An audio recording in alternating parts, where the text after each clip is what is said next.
মন্দিরে গেছিলে বুঝি? হ্যাঁ, কালী মন্দিরে গেছিলাম।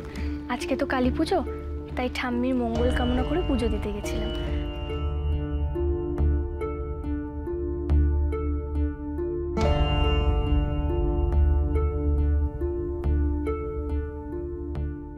সবটা নাটক করছে মেয়েটা। একটা বিপদ বাঁধিয়েছে, এখন সামাল দিতে পারছে না, তাই পুজো দেখাচ্ছে। মোহর, তুমি বরং বাকি সবাইকে প্রসাদটা দিয়ে দিও, কেমন? আমি ঠাম্মির ঘরে গিয়ে ঠাম্মিকে প্রসাদ আর ফুলটা দিয়ে আসি। দাঁড়াও, কোথায় যাচ্ছ তুমি? মা, এতে মা কালীর আশীর্বাদী ফুল আছে। ঠাম্মির ঘরে গিয়ে ঠাম্মিকে ফুল আর প্রসাদটা দিয়ে আসি। দেখবেন মা, ঠাম্মি খুব তাড়াতাড়ি সুস্থ হয়ে উঠবেন।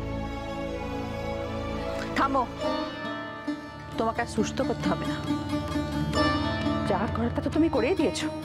বাহ, তুমি আগুন জ্বালালে, এবার তুমি মলম লাগাচ্ছ। আপনারা কিন্তু আমাকে ভুল বুঝছেন। তাই নাকি? আমরা ভুল বুঝছি? তাহলে তুমিই বলো, কেরোসিনের জার্নি ওপরে তুমি কি করছিলে অহনা?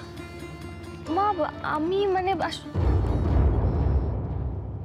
মা, আমি কিন্তু ঠাকুর ঘরে পবিত্র জলই আনতে গেছিলাম, কিন্তু সেখানে কেরোসিন এলো কোত্থেকে সেটা বোধহয় দিদিভাই বলতে পারবে।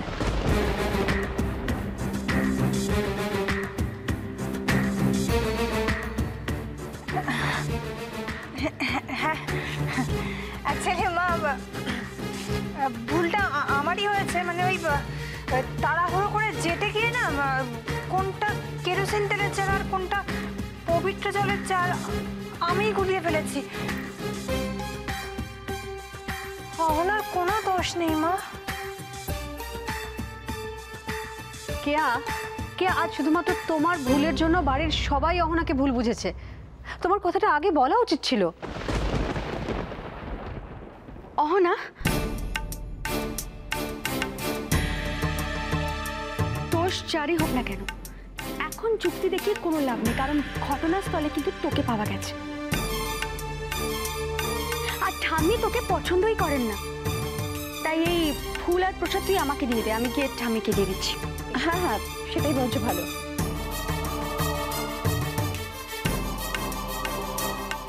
কিরে দে,